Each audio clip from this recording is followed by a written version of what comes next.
Well, recently our National Health Insurance Bill took a step closer to becoming law when it was given the nod by MPs in Parliament.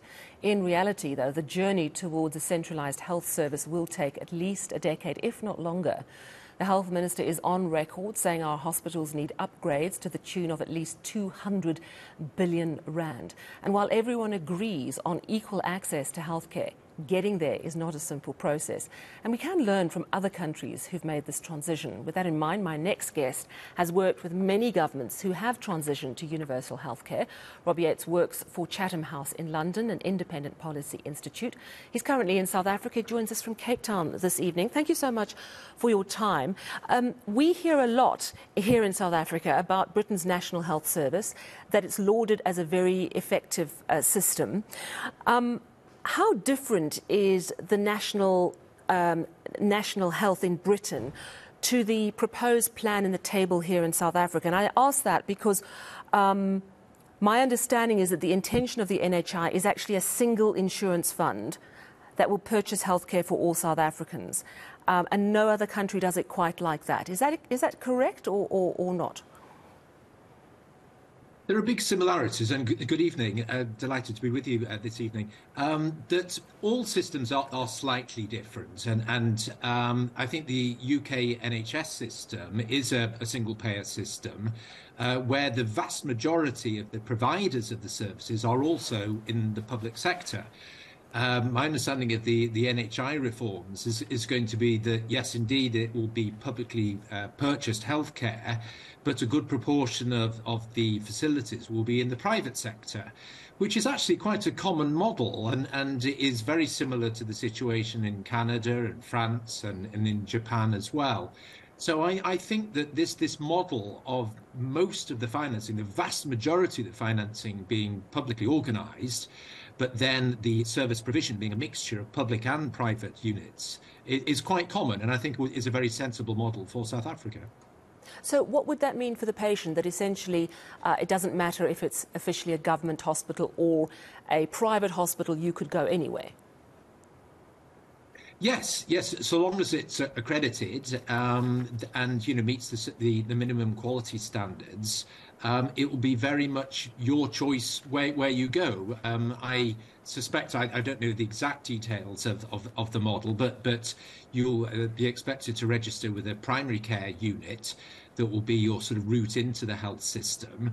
And that can be in the public or the private sector. And then if you need referral, again, that might be to either a public or a private hospital. So that system does work very well. And I think the important aspect of it is that it's publicly financed, and so therefore that's a much sort of fairer system, that the services are then allocated according to people's objective health needs, and the whole system is financed according to your ability to pay. So what we understand of the NHI bill is that private medical aids will continue to exist, but you'll only be able to access treatments that are not offered by the NHI, so perhaps, say, elective plastic surgery. Yes. That sounds different to what I know of how Britain does it, because Britain seems to still have people who are allowed to opt into a fully private medical scheme. Is that correct? Yes, it is different to the UK system, although it must be said that the proportion of the British population with private health insurance is really very low, because the NHS works so well. Very few people feel the need to take out supplementary private insurance. What it strikes me is your system will be closer to the Canadian system, sort of which is the case, that the private sector isn't allowed to provide services outside, that provided by funded by the government.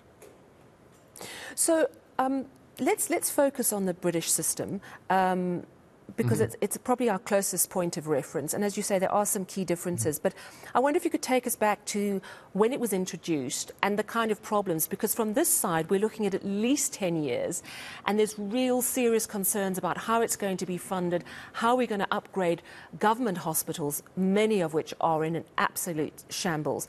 Talk us through the British experience. Sure, and in many respects, I think it should give you confidence because, don't forget that the British system was introduced very, very quickly in the aftermath of the end of the Second World War, when, the infrastructure in the UK was in a terrible situation and that the country was virtually bankrupt after the Second World War. And it was the incoming Labour government in 1945 that made this pledge to start the NHS. And even by the beginning of 1948, there wasn't a single doctor registered with this NHS. It didn't exist. And it just seemed an absolute fantasy that this thing could launch 6 months later. And of course, we're actually coming up for the 75th anniversary of the start of the NHS. But it did. It happened, within that 6-month period with a big increase in public financing and considerable commitment from the government.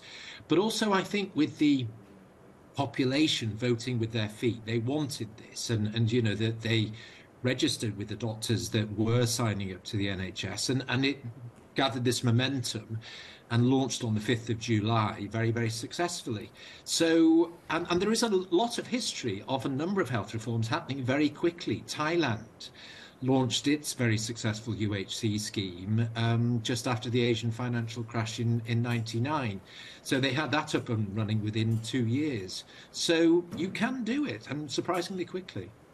So talk to us, though, about what's been happening in the UK lately, because we know that the National Health Service has been under severe strain. I mean, it rose to the occasion incredibly during COVID, but now, for example, a mental health patient will wait months and months and months to see a psychiatrist. There's just not enough people to go around, it seems.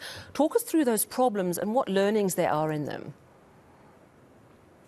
Yes, and this is absolutely fair criticism, and this is being discussed at length in the UK at the moment. We're having a big COVID inquiry, which is hearing evidence, and chief medical officers just said last week that the problems that the NHS is really facing at the moment that were apparent during the COVID pandemic do go back to really the policies of the government over the last 10 or so years that have starved it of the resources that it's needed, and we've seen funding for the NHS as a share of GDP go down over the last decade.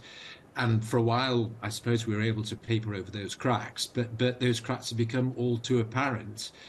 Were exposed by COVID, and there are quite significant waiting lists at the moment and waiting times for A&E. And you mention particularly around mental health services. This is true. But this is politically a big issue in the UK, and we're going to have a general election next year, and a lot of it is going to be fought out around the NHS and its funding. And let's see what happens. I mean, there's a real history of this having happened before, of a Conservative government underfunding the NHS and being replaced by a Labour government that has dramatically increased funding. So history could well repeat itself. Well, thank you so much for your insights. Really do appreciate it. Rob Yates works for Chatham House in London, which is an independent policy institute, and he's worked with many countries transitioning to universal health care. Joining us.